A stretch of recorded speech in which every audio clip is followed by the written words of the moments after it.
There's a bird living wild in Britain that's made itself completely at home, despite being far from its natural range. It's loud, bright green, and looks like it belongs in the tropics, yet it's thriving in our parks and gardens. Meet the ring-necked parakeet, a species originally from the Indian subcontinent and parts of sub-Saharan Africa. In this video, I'm hoping to track down the ring-necked parakeet in Elmdon Park in the West Midlands of the UK, a former country estate now surrounded by the urban area of Solihull, including residential houses, factories and roads, and featuring 11 acres of woodland, a lake, walking trails and a hilltop heritage landscape. Elmdon Park is a really wonderful park, and it has pretty much everything that you could want from a park. It has a children's playground, which is near a little bridge and a stream that kids like to play in. It has a tennis court, playing fields. Then there is a lake. It's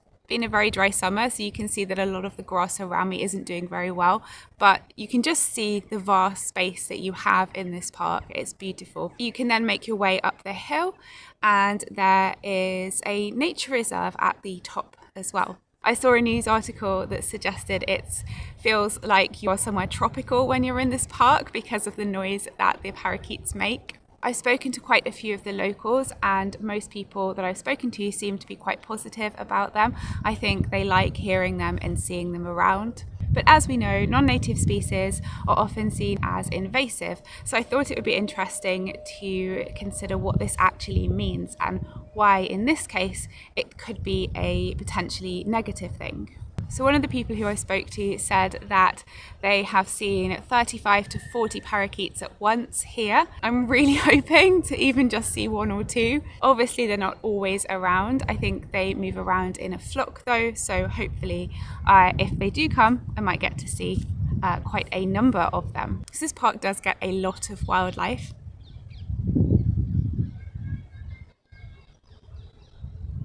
And this is the moment I first heard the call of a ring-necked parakeet in the distance. By this point, I had been in the park for over an hour and had been trying different locations around the park to see if I could find them. I had started my search at the top of the park, not too far from the nature reserve, but in the park area itself. And many locals that I spoke to reassured me that that was a good area for potentially seeing the parakeets. But then one local told me I'd be better off trying down the bottom of the hill. After about 45 minutes exploring the top area, I moved down to the place that you saw me sitting at the beginning of this video.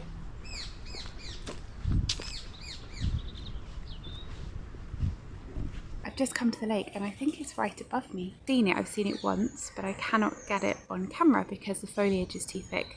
I will keep trying. Question is, how do you see a green bird up in a load of green foliage? Unless it's flown away and I just didn't see it fly away. It hasn't made a sound for a while, but I think it could still be around. After a while of waiting beneath the parakeet and not having any success capturing it on camera, it fell silent, so I thought I may as well explore the lake whilst I was there.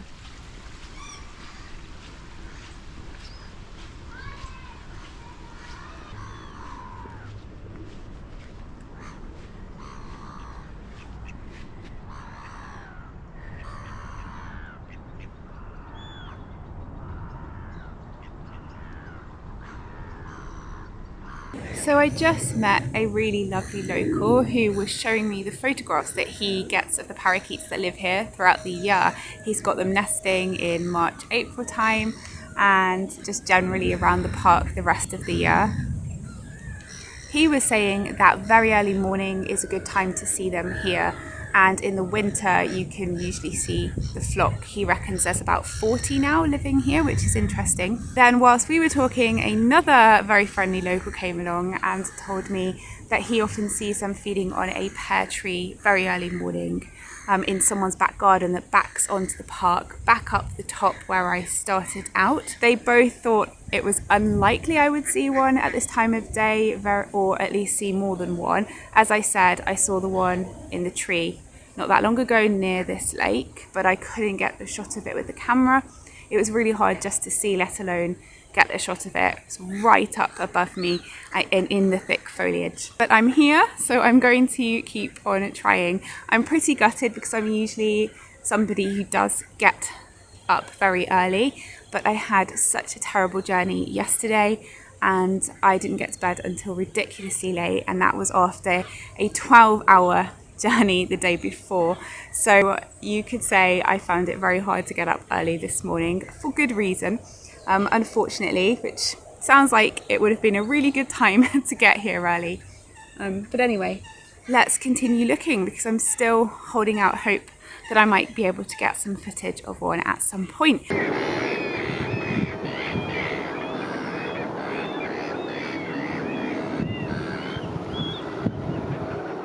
Hold on.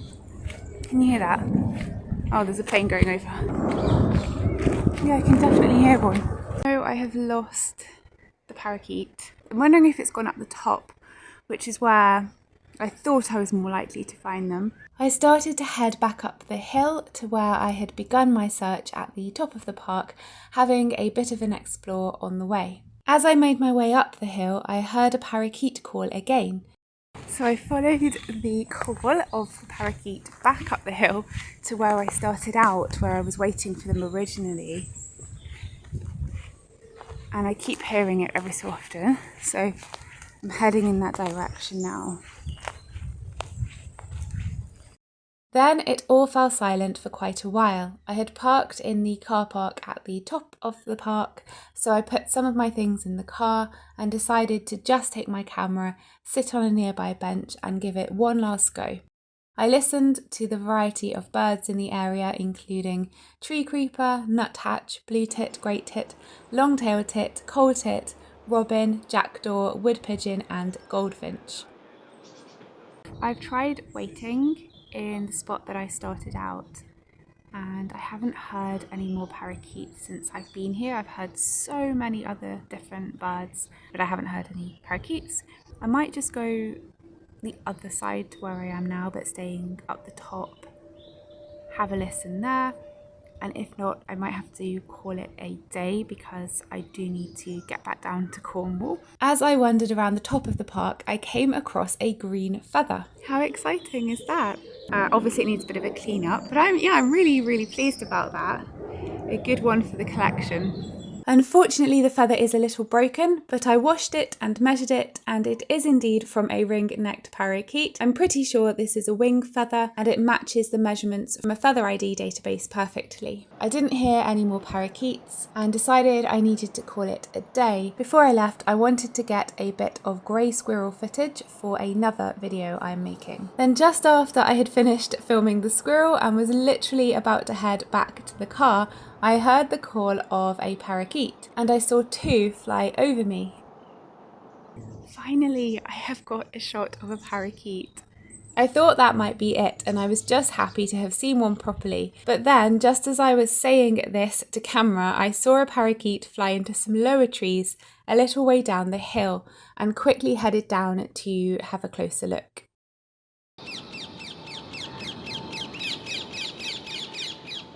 Of course, the wind had to pick up just as I was getting some footage of them, but it did drop every so often, giving me some usable footage. Once I was sure they were going to be around for a while, I moved to get a closer view.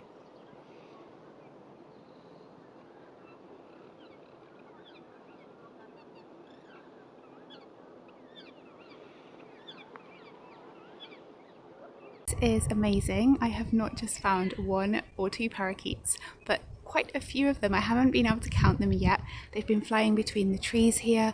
There were about 6 in a tree at one point and a few had just flown off. And I can get pretty close to them. It's amazing. I'm going to get some more footage and then I will talk more to camera in a bit. As you can see, ring-necked parakeets, also called rose-ringed parakeets, are bright green birds with long tails and red bills. The male is distinguishable by a narrow black line under the chin and a rose-coloured ring around the neck that gives the species its name. Females and juveniles lack this ring. As you can see here, the female that I was observing was carefully inspecting a tree cavity. The male was also looking at it and gently preening the female. Earlier in the year, this would be unmistakable breeding behaviour. However, I filmed this in late August, and in the UK, ring-necked parakeets typically finish nesting by the end of June. There are no confirmed August broods, though females may still inspect cavities to familiarise themselves with safe spots or potential future nest sites. The male's preening is a display of pair bonding and support. So I think that while it may look like nesting at this time of year, it's more likely to be about exploration, practice, and reinforcing their connection. Ring-necked parakeets usually form monogamous pairs around 2 years old. While mostly together for the breeding season, many pairs stay bonded through late summer and winter, engaging in mutual preening, coordinated foraging, and shared roosting. Some pairs remain together for multiple years, though they are not necessarily lifelong partners. These parakeets are highly social, often gathering in flocks outside the breeding season, sometimes dozens or even up to hundreds strong. These flocks provide safety, social interaction, and coordinated foraging. During breeding, pairs may temporarily split off, but often remain near the flock. And in the winter, communal roosts allow them to huddle for warmth and protection. So ring-necked parakeets are originally from South Asia and Sub-Saharan Africa. So how did they come to live in the wild in the UK, and why are they doing so well here? They were introduced through what I consider to be the horrors of the exotic pet trade. It's likely that there was a mixture of parakeets that escaped and those that were released into the wild. The first confirmed breeding in the UK occurred in the late 60s, and their population has been steadily increasing since then. There are several factors that contribute to their success in the UK, including mild climate, abundant food sources, suitable nesting sites, and their adaptability and ability to exploit various habitats and resources. Today, they are a common sight in various parts of the UK, particularly in urban areas where they have become a vibrant part of the local wildlife. Whilst chatting to quite a lot of locals in Elmdon Park, I discovered that the ring-necked parakeets are quite popular, and everybody, of course, seemed to be aware of them, with many people saying, oh yes, there's hundreds of them around this area. I'm not actually sure how many parakeets there are in Elmdon Park. A couple of the locals who seem to know about the population quite well suggested there are around 40 now. But in Shard End, just a few miles from Elmdon Park, over 500 ring-necked parakeets were recorded roosting in 2025. People seem to enjoy seeing them, and of course they stand out because of their bright green plumage, lively antics, and very loud calls.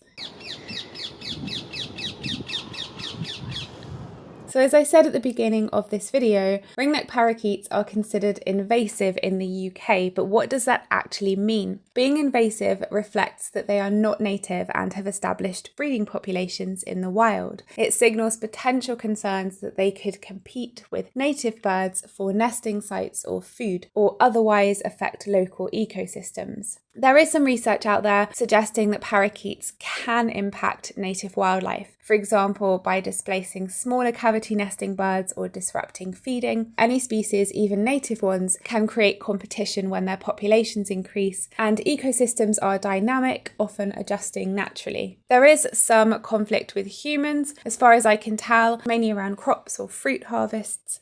I was pretty horrified to see that they are included on the general license, which allows control, inverted commas, meaning that they can be killed if they cause serious damage. Killing them simply for eating fruit, in my opinion, is unnecessary and cruel. I personally would suggest there are far better ways to protect trees without harming wildlife. I really enjoyed observing these beautiful birds. I found them very endearing. I really wish there was a flock of parakeets that live nearer to me so I could visit them more often, but I would definitely be back to Elmdon Park each time I am passing to hopefully see them again. So they were in those two trees that you can see there, and then originally they were in the tops of the trees that you can see there. That was absolutely amazing. I couldn't have asked for better. I got a really clear view of them and got some clear footage of them. The sun even came out, which will highlight the colours of their feathers. So yeah, really happy with today. I didn't think I was going to get any footage of them today, but then I heard them. I saw two of them flying into those trees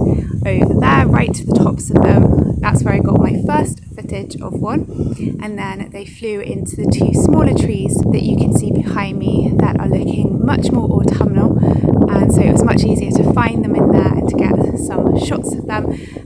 were joined by many more. So there were at least 6 in the tree at one point, but that was after quite a few had flown off. So definitely a lot of them around. The population does seem very healthy here. I'm going to have to leave now to go back down to Cornwall, but I really hope you enjoyed finding the parakeets with me. Thank you so much for watching this video. Please like and subscribe to support my channel, and I will see you next time.